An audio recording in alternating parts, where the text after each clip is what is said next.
Okay, ladies and gentlemen, what does it take to describe a really successful songwriter? Blood, sweat, tears, discipline, dedication? Well, they're just two words that describe probably the most significant songwriter in the world today, Diane Warren. So, ladies and gentlemen, I ask you to give a fantastic welcome to Larry Leblanc interviewing Diane Warren.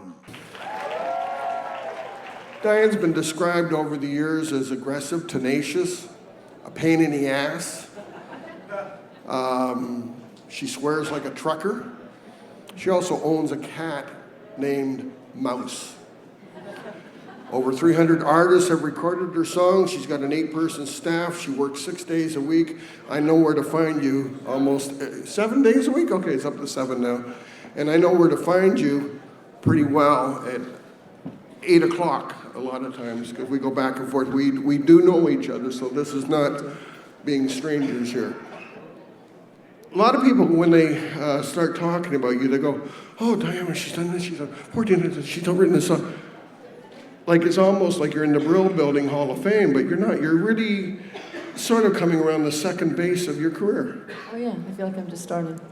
Well, the people that you're working with now, you and I were talking about 18 months ago about Paloma Faith, a young artist that's from Britain, an amazing artist. And you said, oh my gosh, Larry, I'm having supper with her next week. What happened? I had written a song called Only Love Can Hurt Like This a couple of years ago. I have a bunch of songs that I have no idea who they're for. You know, they're not easily cast songs, but they're some of my best songs. And when I'd heard Paloma's voice, I'm like, oh, she's like totally the right artist. So I had dinner with her, and I brought it up, and she's like, nope. I only do songs I write. Me being me, I'm like, well, you know, just have an open mind, you know, and just listen to it, because a head is a head. Yeah, well, I just didn't say it like that. I just said, look, you know what? You might hate it, you might love it.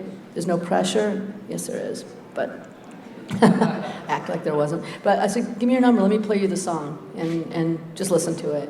And so she gave me her number, like, you know, begrudgingly, you know, here, it's my fucking number. Not a lot of excitement in giving me that number. But then I called her, and she slammed the phone on me when I was done playing the song. I was like, fuck. And then she emails me, you fucking bitch. See, I hate you. I'm booking my flight. And literally, she was in the studio the next week. And, oh, really? Doing the song. You like that one-on-one with artists, don't you? I do. I do. I like to connect. I don't like sending songs. I like to meet someone and know what they're about. And it might inspire me to write something for them, or it might make me. What it usually does is make me think of something else. You know, like, oh, I didn't think of that song. You know, but this one would be perfect too. What I've described you as being round.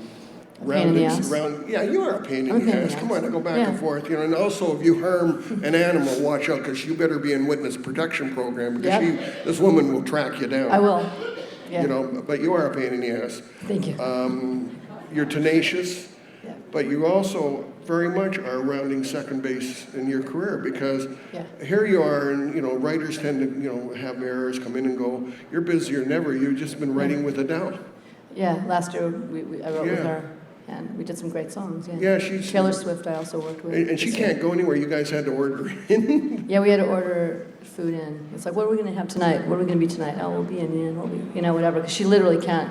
I mean, the thing was with someone like Adele, she can't go anywhere. Yeah. You know, some artists from the UK, you know, they could walk down the street. Like Robbie Williams could come here, come back to America, and no one gives a shit. But someone like Adele, everywhere, there's like literally she can't walk down the street. You don't do much co-writing. What brought you into? I mean, other than the fact that the woman sells so many records. I mean, you know, she's great, and you know, why not? You know, on occasion, every now and then I do it. You know, just not a lot. Did you do it over in the UK? Yeah, I was there for a week. Yeah. We locked ourselves in a studio. It was fun. Get you out of LA, and you're not even an LA girl, you're a San Fernando girl. You know? Yeah, I'm a Valley girl. So, but I mean, to get you over to London, I mean... Like, that was all right. You know, it was all right. It was and you were in Australia, what was it, 2 years ago, I think. So we were talking with that. But you've been working with, listen to this, the people, this is the last little while that you've been working with. Jessie J, Jessica Mulby, You've got a song in the Strictly Ballroom. Yeah, that was fun working musical, with Baz Luhrmann. with It's my first song in a musical. Yeah, which is cool. a musical that is Strictly Ballroom. If you're not familiar with the Australian movie, the production is starting I think it's in a few weeks, starting in Australia, that they have this production going. Yeah, Baz Luhrmann. You've been working with Genius. Jennifer Hudson again. Yeah. And Kelly Rowland, Kylie Minogue, Yeah. I mean, Emily Sandy. I mean, Yeah. I can go on and on and on. I mean, I didn't end up working with Kylie. yeah, You know, but it didn't work out. yeah. How do She people? didn't sell any records. How do people approach you? Because I mean, I know a lot of cases like it's you're heavily scheduled. I take it. Yeah, pretty heavily scheduled. Okay, but in a sense of I want a Diane Warren song, you're going to have some people will want that, don't want that, and we live in an era today of producers having a very set mind with what they want, and we're also in an era of co-writing, splits, all these different. You don't do any of that stuff. No, I know. You know. I split 50% publisher and 50% writer, and they're both me. We should point out that the majority, 1,400 songs, I think you don't control, about 25 of your songs are owned by Diane's own company. Yeah. Which is amazing. I think you're a trendsetter in many, many different ways. One, so many people today do co-writing because they want to get on the record, they want to do that. Right. You stand. It's a weird time with that. I mean, a lot of times when producers think if they're producing a record that they're doing the music because they don't know that. No, that's not the music. That's actual production. It's interesting. It's an interesting time. You've also have people that like also the rougher demos that you do. I know Clive Davis likes having a rough demo from you. Yeah, and some artists do as well. I don't intimidate them. I don't intimidate a singer. Trust me. You don't? Not at all. Your reputation? Anybody can sing it better than me. I mean, vocally, I'm not going to intimidate them. I got your demo. You were like a Hoover vacuum in terms of your perspective around people because you pick up different cues from the environment or what people say to you.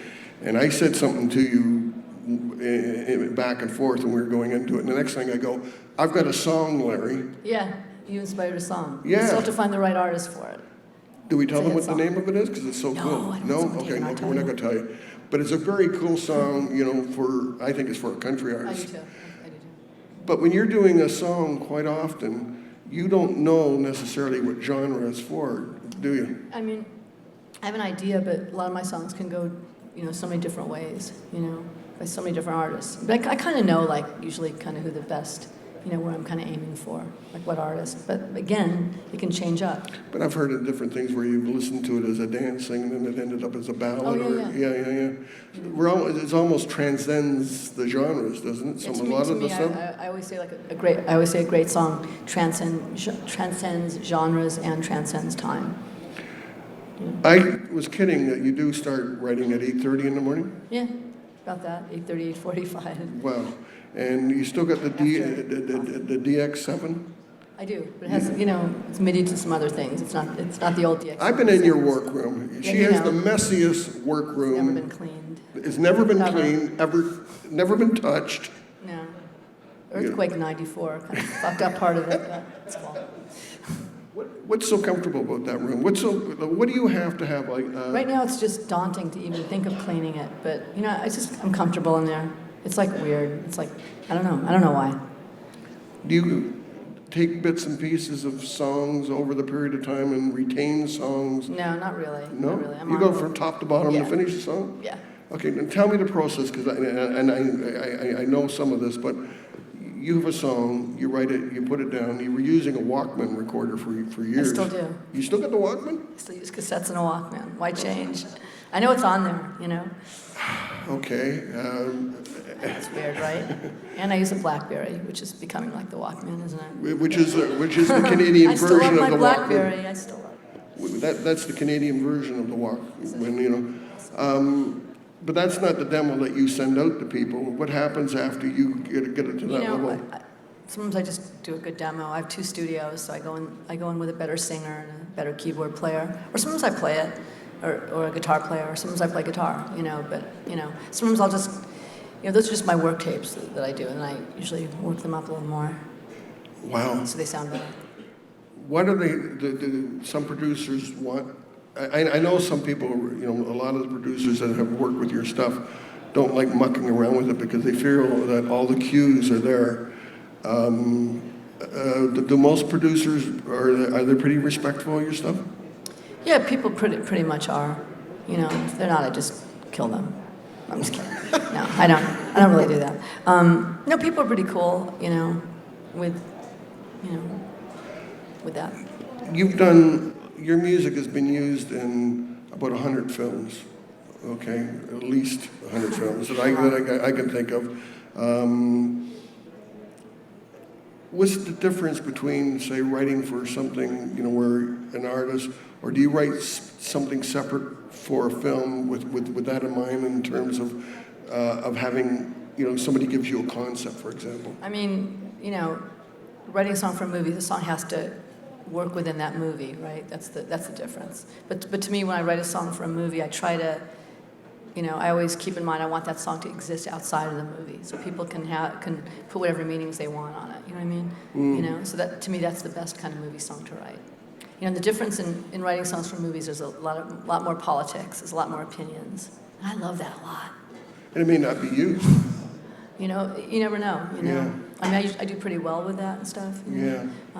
But. But when you were writing for, I had read somewhere along the lines that when you end up writing, for a film, that the lyrics never come first. The lyrics never come first for me.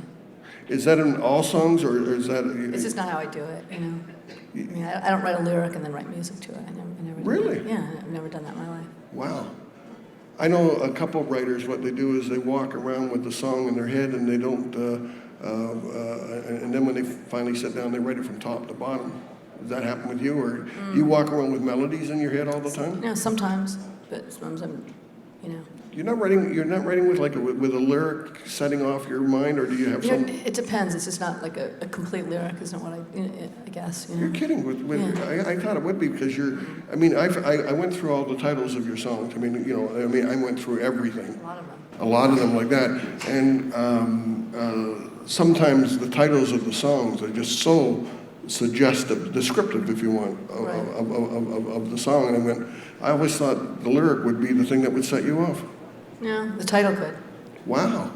Where did your ability to write and think, in terms, because most writers, as you know, we live in a rhythmic age where people are, got their, they got their loops and their beatbox. But I write to that too. I have all kinds of, beats I write to, and I write to stuff like that too. Not everything, is a ballad. Yeah, but melody, a lot of people don't write melodies. You write melodies. Oh yeah. It's interesting because, you could still write, great melodies and great songs and have tempo and stuff too. But it seems like right now, some of the writing is like a friend of mine was describing it like almost like in a movie having the blue screen. Like when someone has a track, when they're having someone write to a track, it's almost like directing a movie and having the blue screen already with no story. You know what I mean? which is an interesting way of looking at it. Does that make sense? Did I answer your question? Or did I just go off on another tangent? What's the coolest use? What's the coolest use of one of your songs in a movie? And I know you'll know what my favorite? Yeah. Anybody see The Sweetest Thing? Anybody see The Sweetest Thing? Do you remember the blowjob scene? It was awesome. They could have used your Kiss song there too. They could have used that, but they used. Well, what happened was, I forgot My which Rock character Hard. was he had a cock ring, and it got stuck, and they needed, I guess, a song to sing, and the director came to remember Julie? The director came and he was really afraid, like thinking, oh my God, they filmed the scene and everything, thinking I was going to say no. I was like, he showed me the scene. I'm like, oh my God, I'm really pissed. And he's like, I go, I'm pissed I wasn't in the scene. I wanted to be in the background there with all the people singing along. I love that. It's so funny. I remember Bryan Adams' song before he really was well known. The song "Heaven" was put in a film about gay strippers. Oh, wow. Did you like that? No. He wasn't that thrilled about it like that. Right. What are the rulings? I don't mind my songs being in movies with gay strippers. Well, don't have any problem. what films would you not license your music to? Anything that obviously that's going to be harmful with animals, Yeah, obviously like no that. way. No way. You know? And how about the type of thing is you have a great song, it's in a great movie, and they don't have the rights to release it as a single. Oh, I've had that happen a couple of times. That's no fun. Yeah. That's no fun. No fun. Do you look for that before you go into it? Like Now I do. Yeah. I've made a couple of mistakes, but now I do. Yeah. Yeah, because quite it's often like, what's the point? You have a great record and a huge movie and a huge artist. What's the point if it's not going to be a single? Well, the problem is you're dealing with the film company. It is not necessarily the record company. Well, for example, there was once. Richard, are you out here somewhere? I think he went. Okay. I did the song for Jessie J for Silver Linings Playbook, and the soundtrack was on Sony, and Jessie J was on Universal, and the whole Sony Universal thing. So they wouldn't give Sony the rights, and everybody thought the record was a hit, and because of all the politics, it didn't come out, and then it really would have set up Jessie's next album, and her album kind of tanked. I really to this day think that had she put that song out. Was the first use of your music or writing for television, was it really the Enterprise from the Star Trek series? Yeah, I think that was my first song I ever had as a TV theme, yeah. Which is That's pretty cool. Yeah. A lot of Trekkies hated me, though. What? A lot of Trekkies kind of hated me. Well, it's funny. I actually had somebody say to me, "Are you talking to Diane Warren?" Yeah. How has she ruined Star Trek? Yeah, that's what I mean to say. Thank you. I know, right? Yeah, the Trekkies I just had that in the room back there, and he was. I said, "Why?" Because it's the first thing that has lyrics in it. I know, yeah. The hardcore Trekkies did not like that. You can't go to Star I Trek. liked it. You can't go to the Star Trek conventions now. You don't get a cool shirt. I have to have a bulletproof vest to go to Star Trek. No, I'm just kidding. I think they've gotten over that. Do you? It was a good song. When you're making music and you're conscious of music and writing the music, that you do, is it hard for you to go to a film or watch something being shown on, say, your television set at home, and listen to that music. I could have done better in that. Why did they use that song there? Yeah. Do you still do that? Yeah. Yeah. You dissect? Yeah. Yeah. How about radio? Can you listen to radio? I have to just to know what's up. It's very hard to listen to what's up right now. I don't know what Canadian radio is like, but American radio is just kind of not very interesting. The thing I find more and more today, first off, I think we're living in a golden age of pop, okay? I really do. I think there's some I think there's some really great writers around. Yeah. But I also think, much like any other period of time, 95% of it's direct, Yeah. And the thing that I hear is a lot of people who don't know how to construct a song. Yeah, there's a lot of that. Yeah, there's a lot of that. And where the hook tends to be the chorus hook. And if you didn't get it once, they'll repeat it 93 times. So dumbing down. Yeah. What's the biggest mistakes writers make, I don't know. I mean, a hook can be anything, like the old song Baker Street, it's a saxophone hook. Yeah. I remember... More hooks the merrier. I remember I did a thing a couple of years ago where we dissected something like 1,500 songs. Where was the hook? It was for a radio thing. Right. And remember Shining Star by Earth, Wind and Fire had 5 hooks in it, including a false chorus hook, which was really cool. It's a great song. Yeah. I mean, when you start looking at, you obviously are looking at certain cues that you want in your song. I like everything. I like my verses to be hooky. I like everything to be hooky, actually, not just the chorus. Yeah, and you got the song that we discussed that we went back and forth of, the word was used a number of times, but there's never an overuse. You can use like David Bowie's Fame, for example. Yeah. That's a good use of fame. Right. You have to pound it into your head 500. Yeah. Times. And certain ones like that. But I find a lot of particularly producer-driven records. Right. It's just boom, boom, like that. And, that doesn't sustain the stuff. You grew up listening to radio, though. Oh, yeah. I grew up, like living in a radio, basically. You were writing, I think, when you were like 13 or something, or 15 or something like that, you were writing 3 songs a day. Yeah. And they were all really great. Yeah, they were. sure they all sucked. Yeah, but you heard the great line, "You've got potential." I hated that line. I hated when someone told me I had potential. I'm like, potential? It's like, You must sign feel a me certain now. empathy with Taylor Swift because she went through the same thing. She was in Nashville at Right. like 10 and 11. You got potential. Yeah, but when you're 10 and 11, it's different than, well, I guess it's not that different. I was like Not only a different. few years older than her. You were 15. Yeah. Yeah, it sucks any age when you think that you got it and someone's telling you that. But then again, people, I guess like her or like me, that just fuels you. It's like kind of pisses you off. Really? Okay.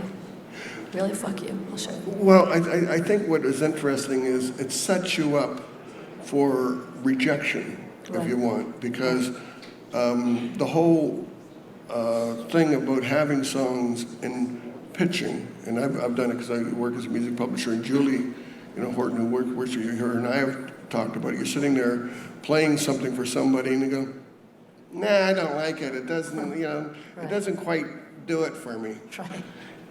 You've had a number of songs where people just went, "I don't want to Well, do I that." have a really good story. Okay, which one? I did a song for Beyonce called I Was Here. Yeah, and you were trying to get through to Jay-Z and he didn't return your call? Yeah, well, I wrote the song on my guitar. I thought it could be Beyonce, it could be, it could be Susan Boyle or Leona Lewis, something like that. So I sent it to Simon Cowell, and I called Jay-Z. This is the song I Was Here? I Was Here. Yeah. And so I played it. I played the song on the phone, just on my guitar to Jay-Z, and he said, "Just wait by your phone. I'm gonna have Beyonce call you." She calls me half hour later. I play her the song. She goes, "My album's supposed to come out. This is on a Monday. My album's supposed to come out on Friday. I'm stopping the album. I'm recording the song on Wednesday." Which is mind-blowing. Which is like amazing. Just amazing. Just when you hearing think it one about time on the phone. Yeah. And keep in mind, I'd also sent the song to Simon Cowell. My little rough guitar version. So I was in the studio with her like all Wednesday night and slept an hour because it was so exciting hearing her sing that song. That morning, I got an email from someone that works for Simon, saying, "I was given this by Simon. It's an okay song. It just doesn't go all the way for us." I'm like, "Oh, my favorite email I've ever written back. Oh, that's funny. I was just in the studio with probably the biggest artist on the planet, and funny enough, it went all the way for her. Smiley face." So it's like, Like I said, a work out. bitch. I mean, When you believe in something, you just can't take no for an answer. And I knew that song's great, and it became like a little copyright. That song. tell the audience to share a story because she Which didn't. one? Well, Turn Back the Hands of Time. She did not Turn Back want Time. Turn It's Back like Time. She did not want to record that. You actually got down on the ground. I held her leg at Held her leg. She was in the studio recording another one of my songs. I had a bunch of songs on that album. She said, "Get the fuck off my leg." Yeah, she's like, "Yeah, get the fuck off my leg. Let me go." And I go, "You know what? You're in there doing the song right now. Don't even record that." And the other 3 or 4 of my songs, don't record any of those because they don't mean shit. There's only one song. I said that. I go, "The only song that means something is the one you don't want to do, but I'm not letting go of your leg until you at least agree to try it." And she's like, "Okay, fuck you." She which is her way of saying yes. And it worked out. And then now she's on tour and she gets it mixed up with another song of mine called Just Like Jesse James. And she tells the audience, "I always hated this song." I was emailing her friend this morning, going, "Tell Cher that she's got the songs confused. She hated Turn Back Time, not Just Like Jesse James." But maybe she hated them both. It's cool. They both were hits. Toni Braxton recorded one of your biggest songs too, "Break My Heart." She didn't want that either. She didn't want that either. She didn't even want it after she recorded it. Really? Even after she recorded Yep. it? Yeah. Wow. Pretty stupid, right?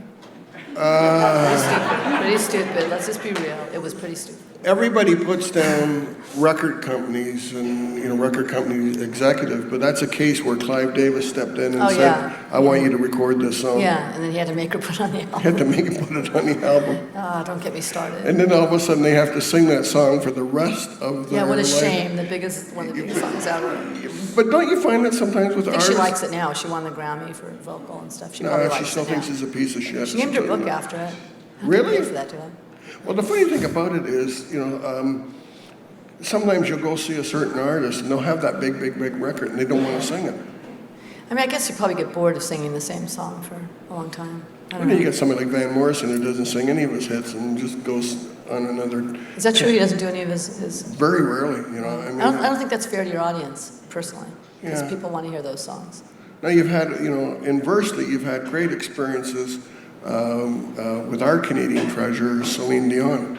Yeah. Because I remember there's one song that she did where she had done her Vegas show and sang her guts out, and played and performed that night, and then went from there into the studio until 4 o'clock. Yeah, I did a song for her called Unfinished Song, Unfinished Songs, and from the movie Unfinished Song. Yeah. And I played to her on the piano. She loved it, and then I came to that's like on a Saturday. Then on Wednesday I came out and to record with her. And what makes Celine so amazingly great is her work ethic. Aside from having one of the best voices like ever of all time, her work ethic is insane. I mean, she sang for 2 hours in her show, and she's not lip syncing. No. She's out there singing really hard songs for 2 hours and giving her all. And then came in the studio at 11:30 till like 4:30, and nothing was good enough. She's like, no, I can do it better, like Beyonce. Yeah. And then you go, wow. Because when I worked with Beyonce that night, I was here. She for 2 hours straight singing, and it was like you can't even get better than that. And then she goes, no, I'm gonna get it better after the dinner break. Same thing with Celine. They're like, that's why they're who they are. There's other artists I work with, they get tired after singing a verse and have to come back. It's like they don't have that work ethic. Oh, come on, you work with Justin Bieber. You know what, he's talented. He is talented, yeah. He's he only did the one song though. Yeah, Born to Be Somebody. But someone around him needs to. He needs to come up with an album of hits. I hate to say it. Does he want to be a rapper now or something? I don't know. Yikes. I think he needs to lose the goofy glasses and the hat and the baggy pants and quit urinating in buckets. Yeah, it's not really good to pee in a bucket and say fuck you. Well, not when there's cameras somewhere. No, it's not. I mean, we all are idiots when we're young, but he's being particularly idiotic in public. Somebody else that didn't want to record one of your songs too, and this gets to be... There's lots of people like that. Yeah, but, I'm talking about a couple who've done them, and when you get into pitching the bands, particularly rock bands, right. And I'm not talking about Kiss here, I'm talking about Aerosmith, from Armageddon. Right. And all of a sudden you're into band politics where... Oh, I have a funny story with that. I did another song on their last album called We All Fall Down. It was a really great song. And Steven had done the demo of it, 3 years ago. He loved the song. And then he wasn't sure but 2 years before the album came out. And then Joe Perry loved it. And then Steven wasn't into it. And I had to call the label and have them help get Steven back into it. It was crazy. He already sang it. Well, that's a strange album because that album is a mixture of all different tracks that they had picked up over the years. The last studio album, I mean. Yeah, I'm talking about that one. Was it old? Yeah, was some old songs and there were old songs. Yeah. Oh, I didn't even know that. Yeah. Mine wasn't. Well, the song I'm talking about from Armageddon, though, is... I Don't Want to Miss a Thing. Yeah, I Don't Want to Miss a Thing. Joe didn't want to record that. Right. And Steve did. Right. I think Joe and the whole band didn't want to record it.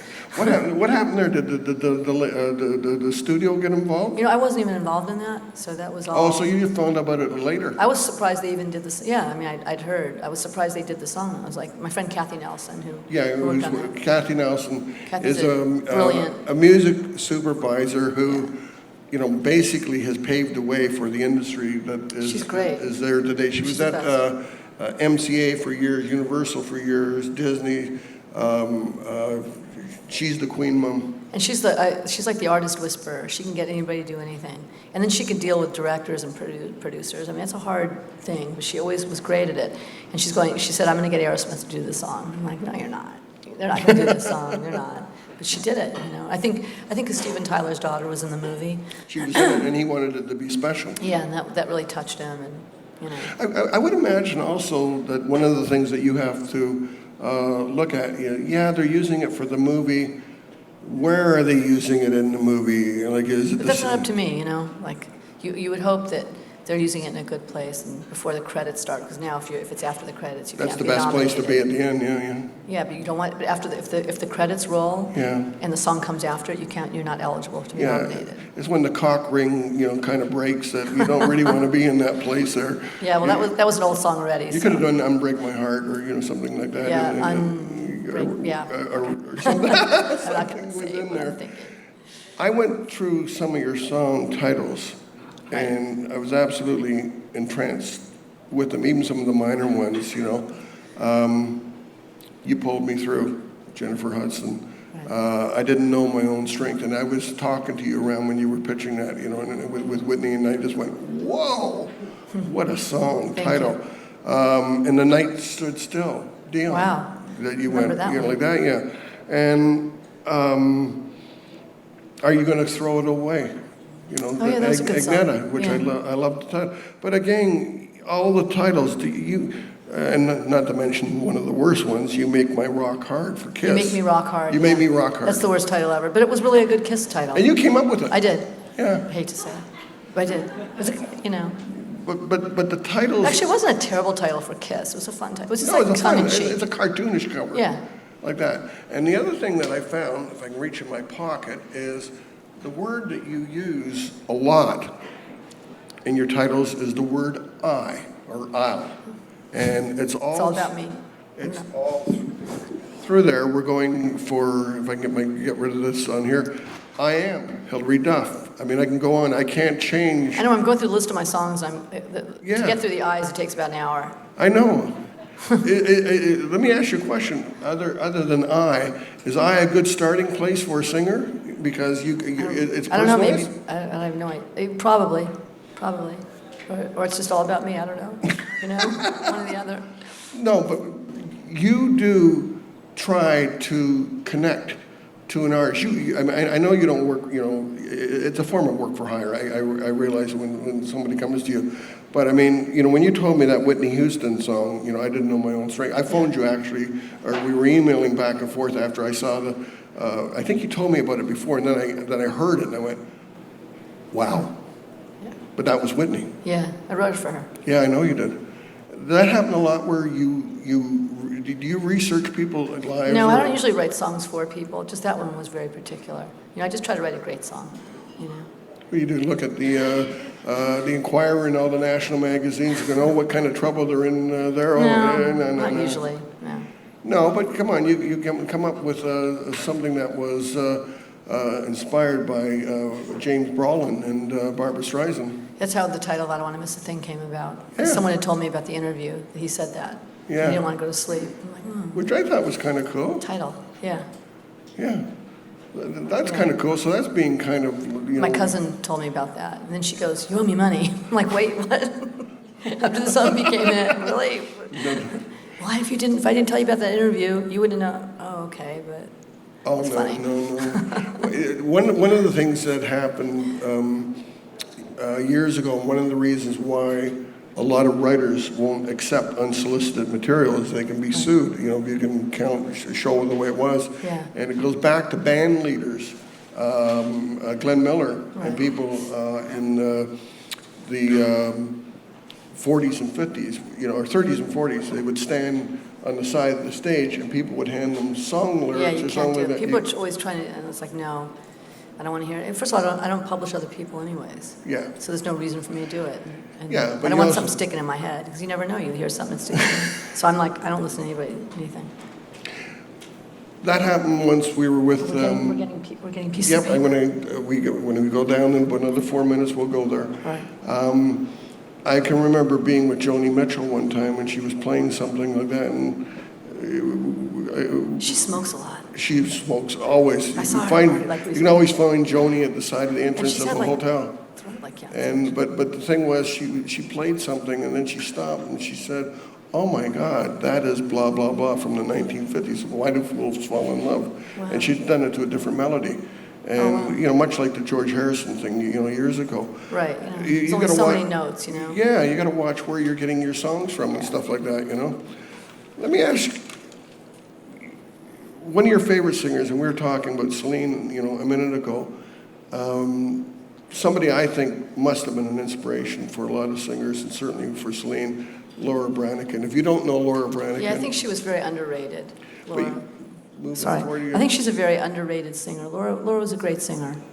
You started writing songs, translating Italian songs and doing yeah. But that was one of your first professional jobs. I know you don't count Solitaire. Yeah, because I just did I had just done the lyric to that one. So, but she was the first artist to do my songs. There were other songs of mine she did as well. You were working for Horst Nussblum at that time, better known as Jack White. Oh yeah, right. That's his real name. That's his isn't real it? name. He's a good German German producer. But I mean, you came up with Solitaire and different things. That was but you count as the real first writing DeBarge, right? Yeah. Rhythm of the Night. Yeah.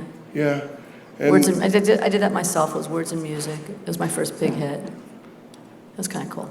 But it took a long time to break into that side of it, didn't it? Yeah, I mean, yeah. From that side. And there's a lovely story because you went to the Golden Globe Awards with that song. With my dad? Yeah. My dad was writing my acceptance speech on a napkin. Which I thought I didn't so win, sweet. but it was cute. Was your mom? He also came into my apartment. I was living in an apartment. I lived like a slob, and he walked in. He goes, "I can't even wait for you in here," because it was like there was plates, there was catch on the floor. I just I lived like an animal, kind of. Well, what's interesting, I mean, we talked about you were inspired by radio and stuff like that, Yeah. but also one of the big inspirations back in that time, and it might have been from an age thing, Jimmy Webb. Yeah, I love Jimmy Webb songs. I love he's just such a great songwriter. I loved his stuff. I loved Motown. A lot of things. Yeah, I'm going to take it in 1 minute. I grew up at such a good time of such great songwriting. So that really kind of. Well, you had the Brill thing, you had the singer-songwriter thing happening, you had... But even more than the singer-songwriter period, it was really that whole Brill Building and the whole Motown. Brill Building, the real songwritery. And yet you never met Ali Greenwich or, I know Jeff I know Barry. you know Carol a little bit, King a little bit. Yeah, I met her a few times. She bought a condo from me. Interesting concept when you think about it. It's not far off how you write. They rolled in cubicles, you write in a little office. I mean, My office is almost like a cubicle. Yeah. I feel like I'm kind of I'm continuing that tradition. You won't remember this, but I was in one day to see Julie in your office, and you were buzzing around, and you came into the room. You didn't notice me, anything. Yeah, it sounds like me. And you dashed back into the room, and About right. Sorry. I didn't stop to say hello because I didn't want to break your concentration. Yeah. Before you started doing this, you were a terrible student. We should talk about a lot of creative people don't do well in school. Yeah, I was kicked out of a couple schools. Two junior schools. Yeah, two junior highs, and then barely graduated high school, and then kind of just went to college. You went to college because your dad said he'd pay for it. Yeah. And you took film. I took all film classes because I could sit and watch movies, And I'd go break into the practice rooms because I was just teaching myself piano.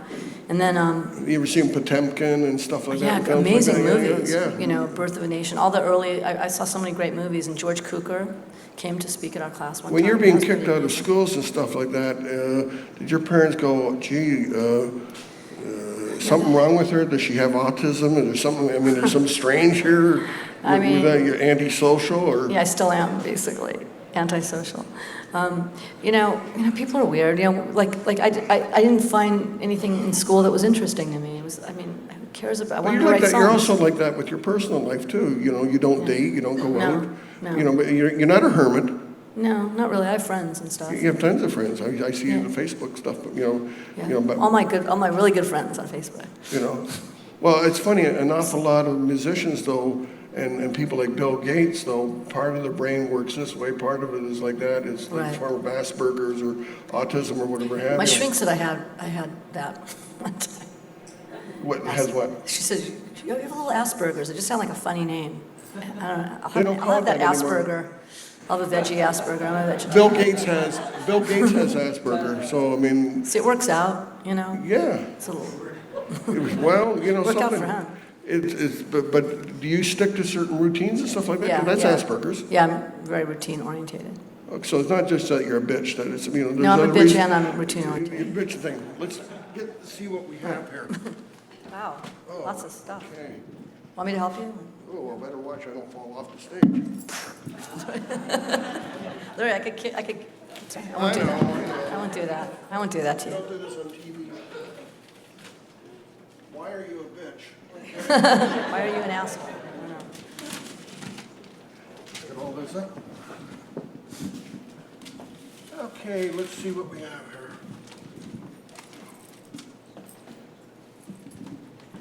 Here we have the entertaining part of the, let's see what we have here. Blank piece of paper. Okay. Wow. That's obviously somebody in A&R. Can't see it and you can't hear Can't see it, can't do it. I love the one where, gee, that's a great song. Oh, you can use it. No, I just think it's a great song. Okay. Sounds about right. How much do you subscribe to songwriting theory, such as cadent, stressed and versus unstressed syllables? Do they play a big role during writing a song? And if not, how did you learn? I don't think about any of that. I think it happens naturally. For me, I don't really put a lot of thought into that. Here's another one along the same lines. The emotional depth in some of your songs, where do you draw inspiration from? Good imagination, some life experiences, although I don't have a lot of them, but I kind of, maybe in my own way, do. I don't know, I don't You think keep about notebooks or anything like that? Like, like for a phrase or something like that? I write things down. Yeah? Yeah. Well, you have to. We're getting all older. We can't remember. Believe me, I can't remember anything. Here's the second part. Who is left that you would want to write a song for? You never Ask that a lot, you know. You've never written with McCartney, have you? I know No, there's a but picture of you, but you know. I mean, he's so great. I don't know. I mean, I'm lucky to work with. You know what I'm excited about right now is working with new people, with new artists. I know, because I have to say that, like, so it's there's some new artists I'm working with that are really great, and to be a part of that on the ground floor is really exciting. Boy, oh boy, some of these could take up to an hour here. How can you describe your songwriting process? I think we've kind of covered that. Yeah, I show up. That's what I always say. You show up. I show up and you show work. up, yeah. What if you aren't inspired? And I know you've never had a writing block, okay? Right. I get stuck on songs. Which I don't believe, by the way. People do go through bad periods and good periods. I mean, I'm always like flexing my muscles, so I'm always writing. So I get stuck on songs. What do you do? You know, hit my head against the wall, get frustrated. If I'm smart, take a walk. I'm usually not smart. I don't know. I just try to get through it. I just try to work, and I'm a real perfectionist.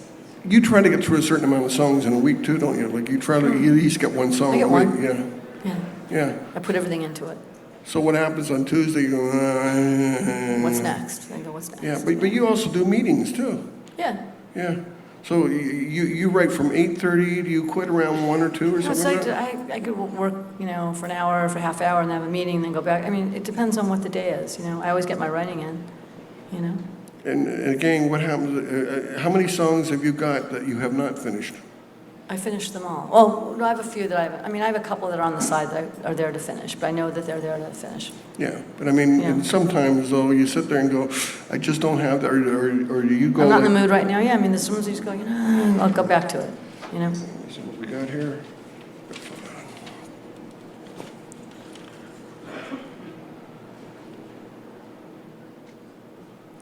What is the best way to counter when you don't know where to take a melody? This is from Walter. Where's the best? I mean, find the right place to take it. Yeah. Simple.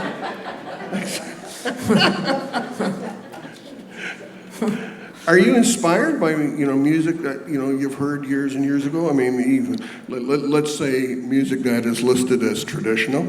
You know what I'm talking about, out of copyright or whatever. Have you heard something from a classical melody or something like that? And go, Classical, that made me like rip it off or something? Not really. No? Yeah. I mean, maybe subliminally. Do you rip off yourself sometimes? Yeah. Yeah, Julie shake her head. Yeah, Julie go, God, that's really great, but it sounds like a hodgepodge of 5 other songs you wrote. It's like, all right, I'll sue myself. It's still a good song. You can do it. And then sometimes I won't know, like I'll write something like, am I stealing from myself or am I stealing from somebody else? And, you just got to play around with it until it Do you recommend aspiring songwriters to have their own publishing company in order to be a full-time songwriter? Because you're not necessarily. You became a publisher sort of by accident in a sense. Yeah. And if I hadn't, I had a horrible publishing deal with Jack White, with that producer. Who took you to court? Yeah, it was the best thing that ever happened to me because, But anyways, I'll explain that. Not at the time it was, but you went up and hugged him 6 years ago.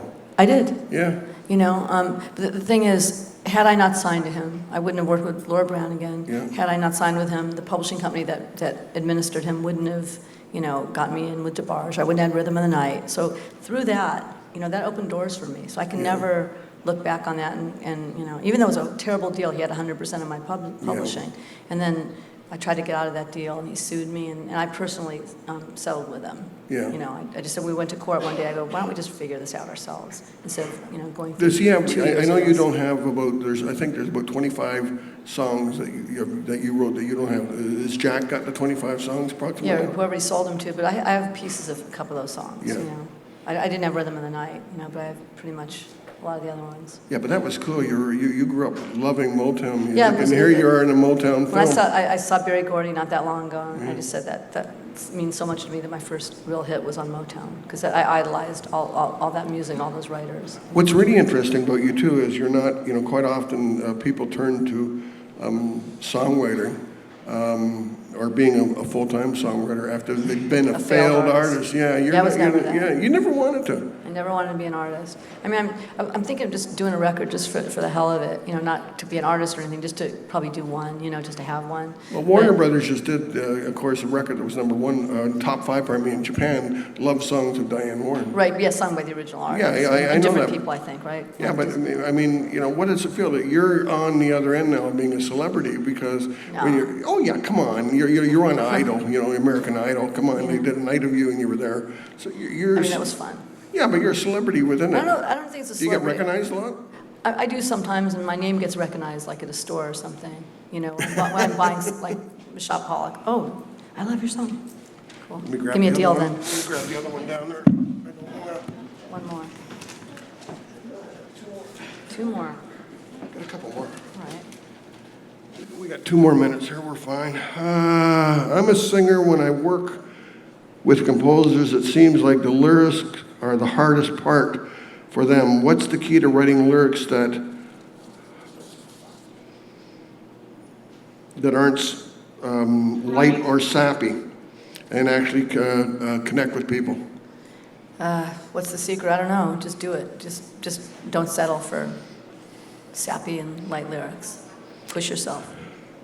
I got one here from Jay Goat, who I actually knows. Please name the 10 biggest songs you have written. Most well-known. Oh my gosh, go look it up in Wikipedia. Yeah, I don't know. Jesus. I forget. You know what it's like even doing research for this, and Diane, we know each other quite well, but to sit down and research Diane's career, there's a list of your songs, and it's like, it goes on and on and on and on and on. Well, the thing about it is, I mean, does it bore you talking about the old songs? I mean, you know, I love all my work and stuff, but I'm a lot more interested in what I'm doing now and the new songs. Yeah, I'm more interested in what you did last week, or Me too. Or now, we're talking tomorrow, about or next week. Paloma, or Yeah. or I'm about to have a #1 record with Paloma.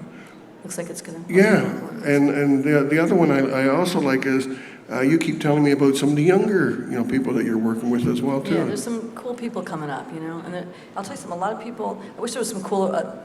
A lot of cool people seem to be coming from the UK right now, you know. They always kind of do, don't they? I think there's an interesting time over there too, as well. You know, I love soul singers. You know, I love soul Oh, yeah. singers. You know, that's my favorite kind of voice. you would it's too bad that you didn't get to work with Amy Winehouse. Oh, I loved Amy Winehouse. But you know who I got to work with on her last record was Dusty Springfield. Yeah. Who's my all-time Your all-time favorite. singer. You and Anne Murray. That's her favorite singer? That's her favorite singer. I love Anne Murray too. Yeah. Wow, she's an amazing She's singer. retired. Too. Wow, I loved her. I loved her voice. Very unique voice. But Dusty was just the. I don't know. My wife's favorite record is, you want to find, Dusty in Memphis. Oh yeah, that album's great. Is the great. My favorite song is You Don't Have to Say You Love Me. Oh, absolutely. That vocal. Oh, fuck. That's when I was working with Adele. It was like I was sitting there. She was almost like, reincarnated Dusty Springfield to me. I have a book to recommend to you. I just picked it up. It's The Life and Times of Burt Burns. Oh, wow. Who wrote Piece of My Heart. He's a great songwriter. And he's one of the great songwriters. But Here Comes the Night. Yeah, Here Comes the Night. And it retells the whole era Died very young. of Brill Building. He died very young, 32, 33 years old. Bad heart. And Cry to Me, he wrote that as well too, like that. Cry Baby, right? Yeah, Cry Baby. And what's interesting is it recaptures the whole, era from that time. We have one more question, and we're going to wrap it up. How do you kick songwriter's block when you can't? We already did that, okay, using the same chord progression. Or do you find that you're using the same chord progressions or similar melodies when you can't think of lyrics, when you're trying to do something? Sometimes, I'm going to wrap this up. I want to thank Diane for being here. I want to thank you for being here. Thank you you very much.